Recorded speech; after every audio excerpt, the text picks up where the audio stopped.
हमें पानी तक नहीं दिया जाता। जिन्होंने हमारे लोगों को शहीद किया, जुल्म सितम किया, जख्मी किया, चार दीवारी का तकद्दुस पामाल किया, और फिर पता चल जाए मुल्क में कौन रहना चाहता है। मैं तो नहीं कह रहा, वो कह रही है कि गद्दार कौन था। तमाम एविडेंस, हर चीज ऑन रिकॉर्ड लाई जाए। उनकी गाड़ी अंदर जाती है, वहां माफी तो उनको मांगनी चाहिए। रोका जाता है, एक तजलील करने की कोशिश की जाती है, और दूसरी तरफ वही वकील जो नैब के हैं उनको प्रोटोकॉल हासिल होते हैं। उनकी गाड़ी अंदर जाती है, वहां पर भी उनके लिए चाय और बड़े दस्तरखान और सारा कुछ लगा होता है। हमें पानी तक नहीं दिया जाता। ये बात उन्होंने बहरा कही कि आपने जाकर बताना है कि अब इमरान खान के वकला को भी, बीबी साहबा के वकला को भी इस तरह से हिरासा किया जा रहा है, या उन्हें सिर्फ और सिर्फ तंग करने के लिए, परेशान करने के लिए ये सारा किया जा रहा है। घंटों के बाद, घंटे डेढ़ के बाद जो जाकर अंदर इजाजत देते हैं। और आज बारिश थी, बारिश में सारे वकला यहाँ पर उनकी यूनिफॉर्म जो है वो वेट होती रही, लेकिन किसी को ये नहीं कहा गया कि आप इस कमरे के अंदर आ जाएं। तो ये आज किया गया है। और जो खान साहब ने मीडिया से बात की और मुख्तलिफ बातें की, उन्होंने कुछ पॉइंट्स मुझे नोट करवाए हैं। वो पॉइंट्स मैं आपके सामने रखना चाहता हूँ। पहली बात यह है कि जो DGI इख्तियार साहब ने प्रेस कॉन्फ्रेंस की थी, उसके ऊपर खान साहब ने बात की है, और उन्होंने कहा है कि माफी की बात की जा रही है। तो उन्होंने कहा कि माफी जो है वो मांगे जिन्होंने हमारे लोगों को शहीद किया, जिन्होंने हमारे लोगों को के ऊपर जुल्म सितम किया, जख्मी किया, चार दीवारी का तकद्दुस पामाल किया। तो माफी तो उनको मांगनी चाहिए। और उन्होंने ये भी कहा कि मैं माफी जो है एक सूरत में मांगूंगा, वो सूरत में कि CCTV फुटेजेस जो हैं वो सामने लाई जाएं। वो CCTV फुटेजेस के अंदर अगर पाकिस्तान तहरीक इंसाफ का कोई कारकुन कोर कमांडर हाउस को या किसी जगह को आग लगाता हुआ नजर आता है कि इसने आग लगाई है PTI के कारकुन ने, ये PTI का है, साबित हो जाता है उस CCTV फुटेजेस से, तो फिर मैं जरूर माफी मांगूंगा और मैं उसको पार्टी से भी निकालूंगा। और उन्होंने साथ ये भी कहा कि मैं कहूंगा कि इसके ऊपर कानून के मुताबिक कार्रवाई की जाए। उन्होंने कहा कि CCTV फुटेजेस जो हैं वो हाई कोर्ट से, वहां से भी चुराई गई, और जिन्होंने एक साबिक वजीर आजम को हाई कोर्ट से अगवा किया, जिसके ऊपर सुप्रीम कोर्ट ने यह कह दिया कि ये जो अगवा था, ये गिरफ्तारी नहीं थी, अगवा था,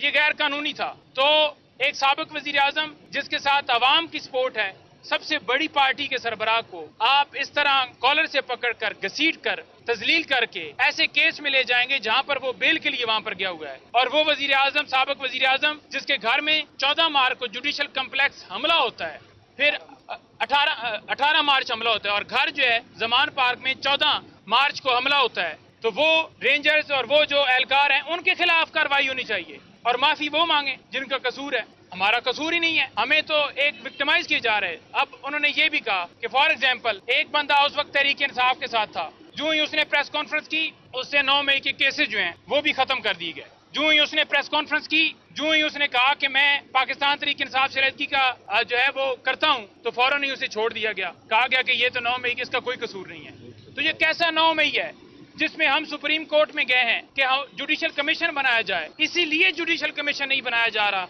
क्योंकि उनको पता है कि फिर किरदार सामने आएंगे, असल कसूरवार सामने आएंगे। तो इस सूरत में शायद इससे पहले ये खबर चल चुकी हो। फिर काजी फाइजल साहब, उन्होंने कहा कि काजी फाइजल साहब वो रोल अदा कर रहे हैं जो इस वक्त जो ये दूसरे ममालिक, खास तौर पर इसराइल और फलस्तीन के मसले के ऊपर अदा कर रहे हैं, क्योंकि मुल्क के अंदर जुल्म जबर जारी रहा, चार दीवारी का तकद्दुस पामाल रहा, लोगों को अगवा किया गया, गिरफ्तारियां की गई, छापे मारे गए, प्रेस कॉन्फ्रेंस करवाई गई, और वो वहां पर बैठे देखते रहे, उसके ऊपर एक्शन ही नहीं लिया। तो मतलब यह है कि जो एक्शन नहीं लेता और जिसके पास पावर होती है, तो वो सारा उसमें पार्टिसिपेट कर रहा होता है ना। अगर उसे लगे कि ये गलत हो रहा है तो वो डेफिनेटली बात करे। लेकिन उन्होंने कहा कि काजी फैसल साहब को हम 12 कह चुके हैं, और अब भी मैं कह रहा हूं कि हमारी पिटीशन जो धांधली डाका डाला गया, वो हमारी पिटीशन फंडामेंटल राइट्स की जो वायलेशन की गई, वो हमारी पिटीशन जुडिशल कम्प्लेक्स के हवाले से, खान साहब की डिस्क्वालिफिकेशन के हवाले से, और जितनी पिटीशन है वो क्यों नहीं लगाई जा रही, क्यों नहीं कमीशन बनाया जा रहा। उन्होंने कहा कि इसी वजह से नहीं बनाया जा रहा, क्योंकि वजह जो मैंने पहले बताई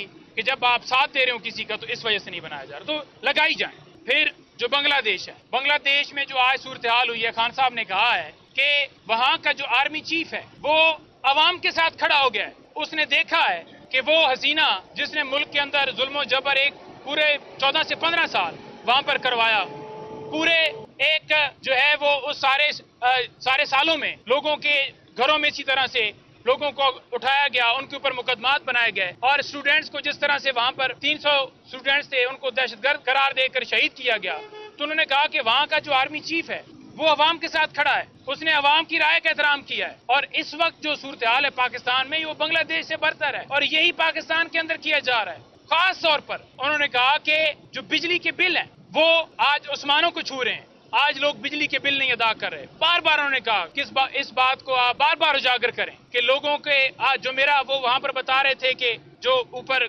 سیکورٹی والا تھا اس کا بل بھی کوئی پہلے 10,000 یا 15,000 آتا تھا، اس کا بھی 50 سے اوپر ہو گیا۔ تو ساتھ انہوں نے یہ کہا کہ حسینہ جو ہے وہ بھاگ گئی ملک چھوڑ کر، لیکن انہوں نے کہا کہ میں کچھ لوگوں کے نام دینا چاہتا ہوں جن کے نام ECL میں ڈالنے چاہیے۔ پہلا انہوں نے کہا کہ میرا نام ECL میں ڈالیں، نواز شریف صاحب کا نام ECL میں ڈالیں، شہباز شریف صاحب کا نام ECL میں ڈالیں، محسن نقوی کا نام ECL میں ڈالیں۔ تو انہوں نے کہا کہ ان کے نام بھی ڈالیں اور میرا نام بھی ڈالیں، کیونکہ میں تو بھاگنے والا نہیں ہوں اور یہ بھاگنے والے ہیں۔ یہ بھاگنے والے اس سے ہیں کیونکہ یہ جو ظلم و جبر انہوں نے کیا ہے یہ اور نہیں چل سکتا اور یہ بھاگیں گے، تو اس لیے ان کا نام بھی ڈالا جائے جن کے انٹرسٹ ہیں باہر، جو فوراً باہر بھاگتے ہیں، اور میرا نام بھی ڈالا جائے، اور پھر پتہ چل جائے کہ قوم کے ساتھ کون کھڑا ہے، ملک میں کون رہنا چاہتا ہے، اور ڈاکہ چوری جو کی گئی ہے وہ چھپا کر کون بھاگنا چاہتا ہے۔ پھر انہوں نے بات کی حمود الرحمان کمیشن کی، کیونکہ ایک صحافی نے سوال کیا کہ مجیب الرحمان کے حوالے سے آپ کا موقف پہلے یہ تھا اور اس کا تو جو مجسمہ ہے اس کو توڑا گیا ہے۔ تو خان صاحب نے کہا کہ دیکھیں جو حمود الرحمان کمیشن رپورٹ ہے میں تو نہیں کہہ رہا،